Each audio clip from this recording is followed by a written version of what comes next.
in the fitness world, especially in the strength and conditioning and of course the bodybuilding world, you see a lot of content about optimal training. And that's fine. And from time to time, the influencers, right, and the guys that I follow, for the most part, not all of them, but for the most part, are researchers and professors who are also gym rats, and they tend to be pretty strong or have developed physiques or whatever their specialization is. And from time to time, they have to remind the audience that, look, this is what is optimal.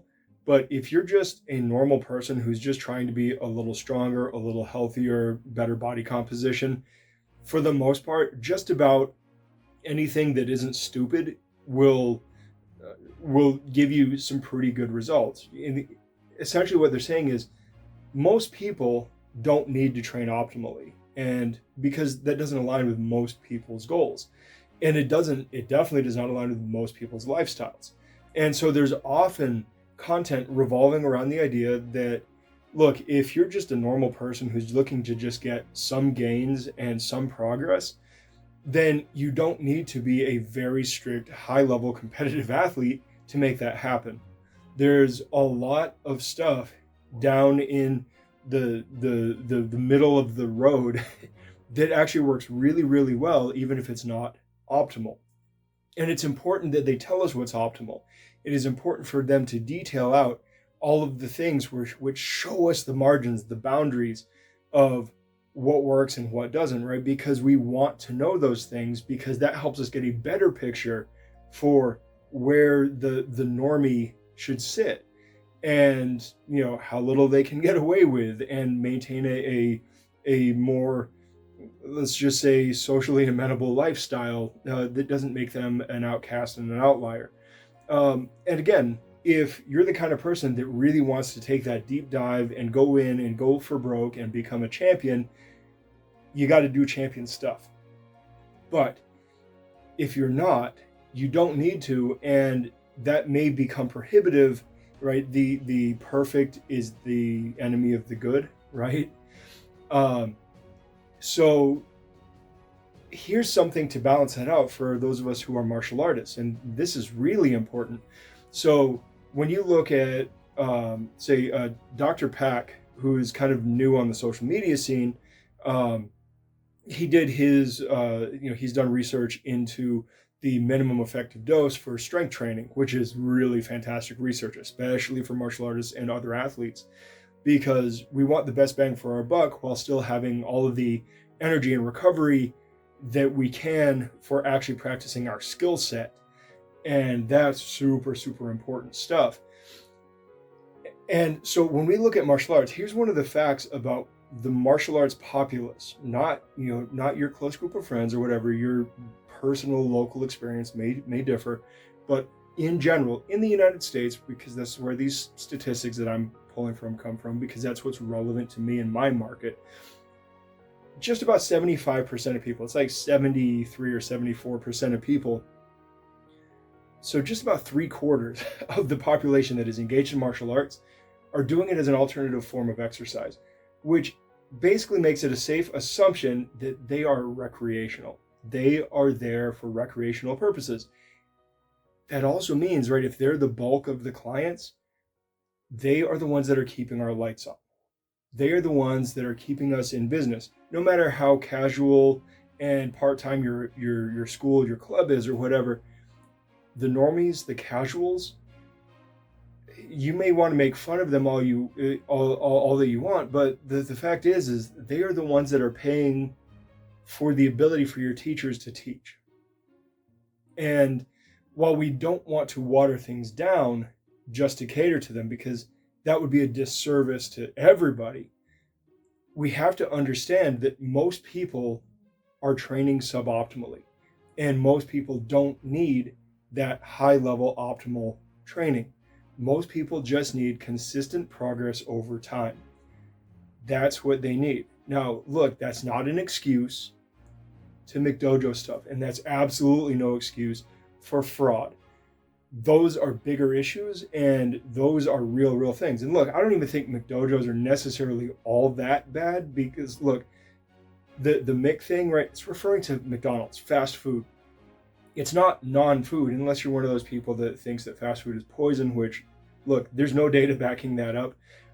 So drop that. But McDojo doesn't mean fake. And you shouldn't be using it to mean fake. McDojo just means lower quality.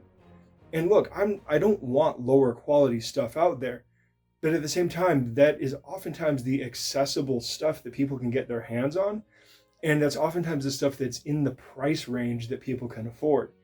And don't give me this stuff, well, if you're really dedicated, you can move to Japan and train with the...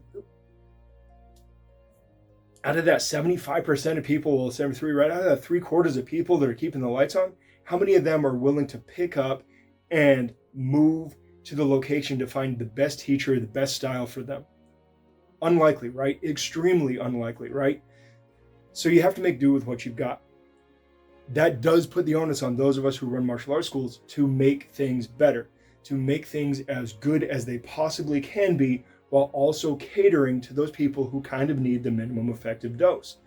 We need to structure our curriculums in such a way that does not deprive the serious long-term lifer students from real training, but also can cater to those people that pay the bills. And I don't have the exact solution for that yet, but look, the fact is that most people are going to be training suboptimally. Most people are not going to be doing everything right. And the fact is that most professionals who are doing things right generally aren't doing everything right either, especially in the realms of things like strength and conditioning that we can actually look at and we have data on. We have a lot less data on martial arts per se, but we have a lot of data on strength and conditioning, on cardio, on health and longevity. We have a lot of data on that stuff. And we have a lot of data on stuff that flat out doesn't work or is even deleterious to your progress, that these professional athletes are actually doing. And that even like servicemen and enforcement officers and things like that are doing, that just actually are proven, or at least have strong evidence against, right, to not work. So look, if even the top tier guys are kind of training wrong sometimes, then you have to cut a little slack to the people who are just normies that are kind of training wrong sometimes. Everybody is going to be training wrong sometimes. Sometimes it's because we don't know any better. Sometimes it's because we just don't have the data and we go, well, this string of logic makes sense.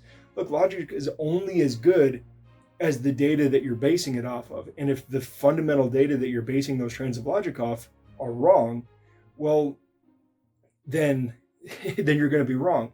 Or if you're missing critical elements of that knowledge, then it's going to be harder to make good logical statements because you just don't have pieces of the puzzle that actually work. So have some grace with people, right? Not everything that is wrong is wrong. And it's not because it's not wrong, it's because sometimes people don't have any better at their fingertips. But for the person that is the normie, the person that is doing this recreationally, that is doing it as a hobby, the person that is just doing it for exercise, they do not need the ultimate Green Beret hand-to-hand, which is even a funny thing to say because military people actually kind of have very bad martial arts and have to go to the civilian sector to get good martial arts. But I mean, like, these people aren't going to be able to train like that. They're not going to be able to dedicate the time and the hours and the schedule, to that kind of professional full-time training, right? Pro athletes are doing it as a full-time job. They are spending hours upon hours upon hours every week. They're spending, long training camps where they're basically living in the gym, right? And in classical Japanese martial arts, you often have those live-in students. I'm forgetting the term because I don't really do Japanese martial arts, but there's a term for the live-in students. They basically just eat, sleep, and breathe, and they basically take care of the dojo and they train the majority of the day. Like, that's not most people, and most people aren't going to be able to do that. So again, just have some grace with people, right? I'm not telling you not to call out bullshit. Absolutely, call out bullshit. But also recognize when somebody is just a casual. Recognize when somebody's doing it for health and athletics and everything. I so often see commentary on like Taekwondo videos and stuff like, oh, that's pretty, but it would never work in a fight. Well, look, some people are certainly deluded, but do you think somebody is doing like hopping around on one leg, throwing 300 little flicky round kicks because they think that's how you fight? I don't think anybody's that deluded. I think they like it because it's a cool trick that they can do. Like, I think the majority of people understand that that's not how you fight. So, like, back off of stupid comments like that. It doesn't really help anything. And, it's like, just have some more grace, be more polite. Have we really turned martial arts into a thug community? Has it always been a thug community? Some people would say yes, but I mean, man, I don't know. It just, like, save the rivalries for the mats, for the ring, for the cage. Save that for the sport. Save that, for the operators out in the real world doing like real enforcement and security and things like that. Save it for the serious people.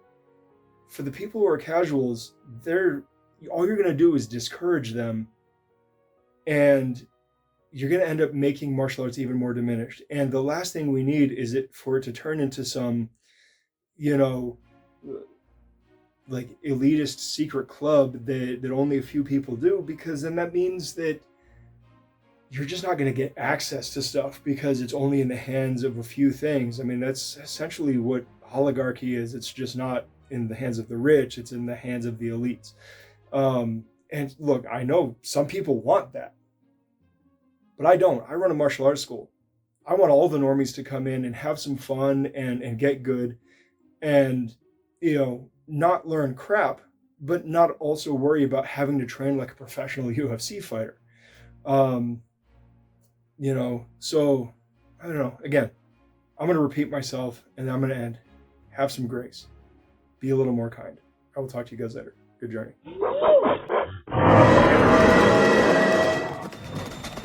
Thanks for watching. Like, subscribe, share. Check us out on our other socials, and please head over to blacksunboxing.com to get a little more info, including how to contact us. Furthermore, if you are in the Phoenix area, please feel free to stop in, say hi, join in for a class, whatever. Also, if you ever see us cite sources or just for additional content, please check out our Substack. That is where we put all of the sources we use in our videos and is a major part of this. Plus, it serves as a membership platform for long distance learning and for people who would like to support us but aren't local. We would greatly appreciate it if you signed up. Even just the free membership helps us out a lot. All right, I will see you guys in the next video. Good journey.